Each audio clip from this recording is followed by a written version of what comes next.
Njësia e Zotit në jetën e Halilit. Halili jeton të një fshat të vogël ku njerëzit shpesh harronin për Allahun. Ai gjithmonë e kujton të tauhidin, njësinë e Zotit në zemrën e tij. Çdo mëngjes Halili dilte dhe shikonte qiellin, duke kujtuar madhështinë e Allahut. Një ditë, një mik i tij i tha: "Pse nuk e ndjek modën e fshatit?" Halili u përgjigj: "Unë nuk i bashkoj Allahut asnjë shok, ai është një. Ai nuk lejonte që zakonet e kota të largonin besimin nga zemra e tij. Në netët e errta, ai lutej me përullësi dhe vetëm për Allahun. Halili e dinte se Allahu dëgjon çdo lutje të sinqertë.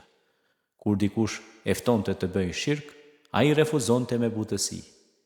Ai nuk donte të shkelte udhën e pejgamberit Muhammed a.s.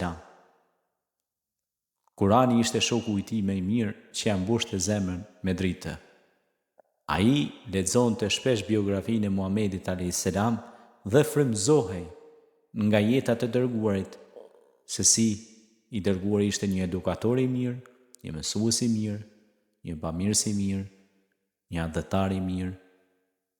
Pra e merrte si shembull të dërguarin e Zotit dhe frymëzohej nga biografia dhe historia e Resulullahit ton Muhammed a.s.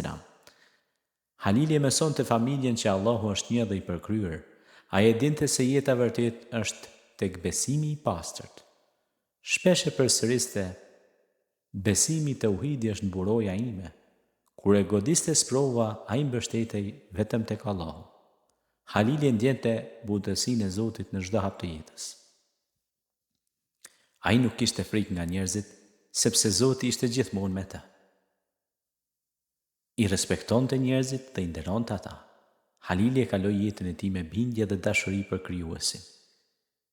Ai e mbylli jetën kur u rrit dhe u plak me thënien: "Dëshmoj dhe deklaroj se nuk ka Zot tjetër përveç Allahut, si një të vetëm dhe të pashoq, la ilaha illallah në buzë."